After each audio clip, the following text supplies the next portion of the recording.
Halo, Assalamualaikum warahmatullahi wabarakatuh.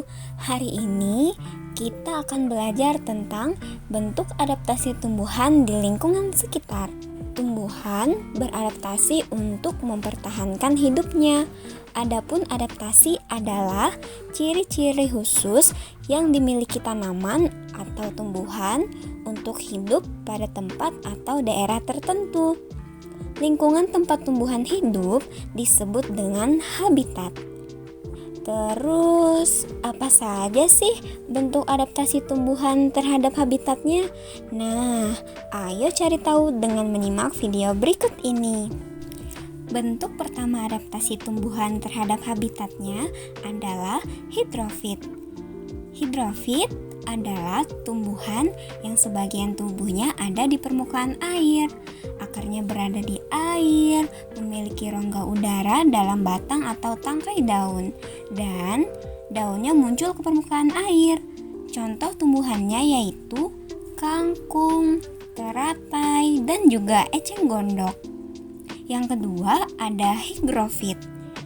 Higrofit adalah tumbuhan yang hidup di daerah lembab.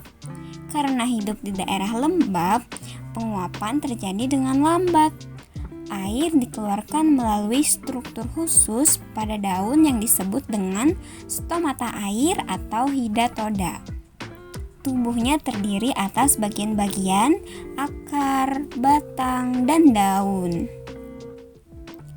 Batangnya pada umumnya tidak tampak karena terdapat di dalam tanah.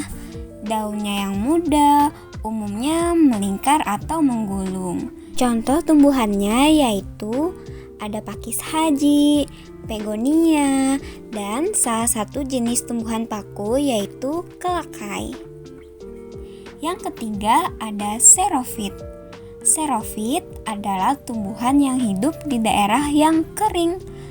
Tumbuhan ini memiliki daun yang tebal, sempit, dan terkadang berubah bentuk menjadi bentuk duri, sisik, atau bahkan tidak memiliki daun.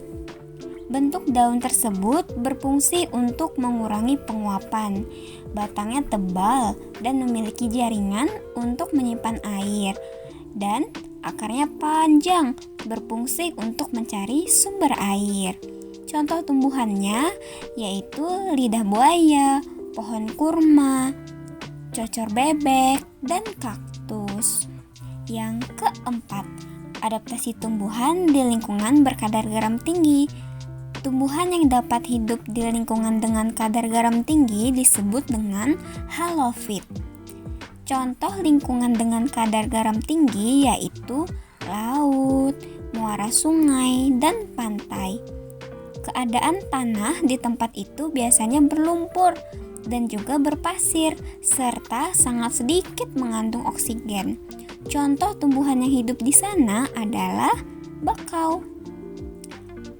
Beberapa jenis tumbuhan bakau memiliki akar nafas yang tumbuh ke atas permukaan tanah untuk memperoleh oksigen. Ada juga tumbuhan bakau yang memiliki akar tunjang. Nah, itu untuk menopang tumbuhan di tanah yang berlumpur dan menahan dari terjangan ombak. Selain itu, daunnya kaku dan juga tebal dengan permukaan yang licin, berfungsi untuk mengurangi penguapan dan menyimpan air. Ada juga bagian bawah daun bakau memiliki kelenjar untuk mengeluarkan kelebihan daripada garam. Nah, yang terakhir, adaptasi tumbuhan di lingkungan miskin nitrogen. Tumbuhan yang tumbuh di lingkungan miskin nitrogen biasanya melakukan penyesuaian diri dengan membuat serangga terperangkap, kemudian mencernanya sebagai sumber nitrogen. Contohnya ada Venus dan juga kantong semar.